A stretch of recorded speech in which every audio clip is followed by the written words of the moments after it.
आज हम मनोविज्ञान के सबसे दिलचस्प एक्सपेरिमेंट्स में से एक को समझने वाले हैं। ये कहानी है जॉर्ज स्पर्लिंग के मशहूर आइकॉनिक मेमोरी एक्सपेरिमेंट की, जिसने हमारी याददाश्त के एक ऐसे अनदेखे रूप को उजागर किया जो सच में किसी भूत की तरह आता है और पलक झपकते ही गायब हो जाता है। कभी सोचा है कि जब हम किसी सीन को एक नज़र देखते हैं तो लगता है जैसे सब कुछ देख लिया, पर जैसे ही याद करने की कोशिश करते हैं तो बस कुछ ही चीज़ें याद रहती हैं, बाकी सब जैसे हवा में घुल जाता है। तो सवाल यही है, हम जो देखते हैं और जो हम बता पाते हैं उसके बीच में ये फर्क क्यों है? देखिए, साइकोलॉजिस्ट्स को ये तो अंदाजा था कि हमारी आंखें दुनिया का एक बहुत ही छोटा, एक परफेक्ट स्नैपशॉट लेती हैं। मतलब एक विजुअल मेमोरी बनती तो है पर पलक झपकते ही मिट जाती है। लेकिन असली सवाल ये था कि ये जो स्नैपशॉट हैं, ये आखिर कितना बड़ा और कितना साफ होता है? तो जॉर्ज स्पर्लिंग ने इस पल भर की मेमोरी को एक नाम दिया, आइकॉनिक मेमोरी।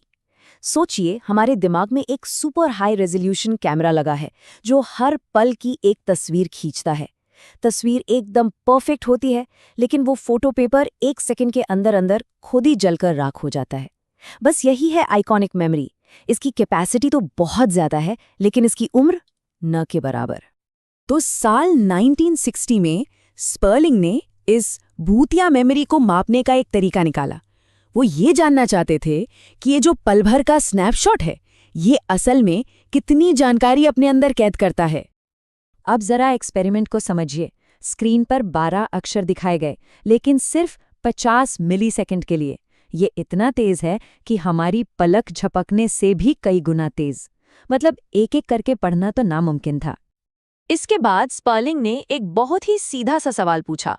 इस तकनीक को होल रिपोर्ट कहते हैं, मतलब जो कुछ भी देखा वो सब बताना है। तो सवाल था, आपको जितने भी अक्षर याद हैं सब बता दीजिए। और यहीं पे कहानी में एक ट्विस्ट आया। लोगों ने चाहे कितनी भी कोशिश क्यों न कर ली हो, औसतन वो 12 में से सिर्फ 4 या 5 अक्षर ही याद कर पाए। सिर्फ 4-5। और इसी नतीजे ने एक बहुत बड़ा सवाल खड़ा कर दिया। क्या दिमाग ने सच में सिर्फ 4-5 अक्षर ही देखे थे, या फिर दिमाग ने तो पूरी तस्वीर देखी थी, लेकिन कुछ बताने का मौका मिलता उससे पहले ही वो तस्वीर मेमोरी से मिट गई? असली विलन कौन था, आंखें या फिर तेजी से मिटती याददाश्त?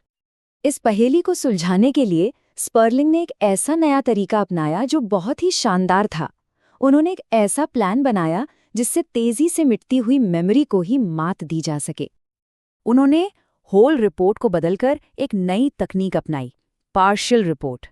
इसको ऐसे समझिए, पहले वो पूछ रहे थे पूरी किताब में क्या था, और अब उन्होंने पूछना शुरू किया, अच्छा किताब के किसी एक पैराग्राफ में क्या था वो बता दो। और ये तरीका कमाल का था।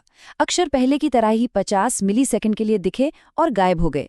लेकिन उनके गायब होने के बाद एक आवाज सुनाई दी।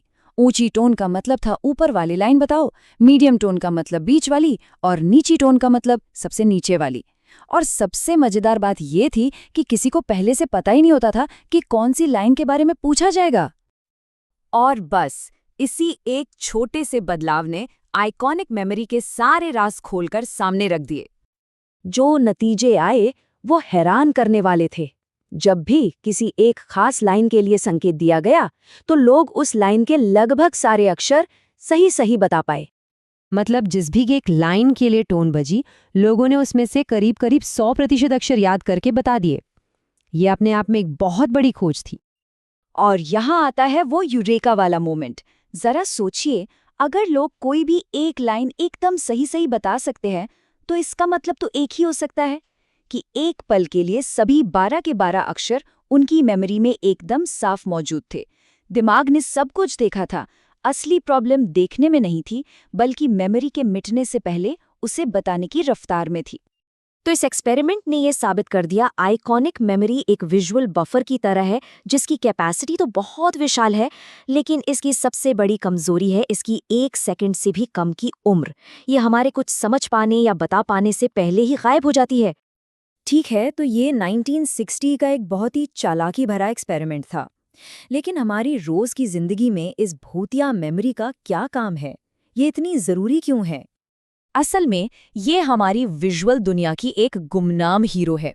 यही वो मेमोरी है जो दुनिया को हमारे लिए जोड़ कर रखती है।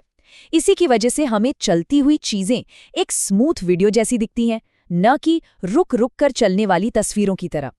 ये हमें तेजी से पढ़ने और भीड़ में किसी का चेहरा तुरंत पहचानने में मदद करती है। जरा कल्पना कीजिए कि अगर ये मेमोरी न होती, हर बार जब हम पलकें झपकाते या अपनी आंखें घुमाते तो दुनिया जैसे रीसेट हो जाती। ये एक खराब वीडियो देखने जैसा होता। आइकॉनिक मेमोरी ही वो गोंद है जो इन तस्वीरों के टुकड़ों को जोड़कर हमारे लिए एक स्मूथ एक्सपीरियंस बनाती है। और यही इस एक्सपेरिमेंट की सबसे बड़ी देन है। स्पर्लिंग से पहले लोग याददाश्त को एक बड़ा सा डिब्बा समझते थे। उन्होंने साबित किया कि ये गलत है।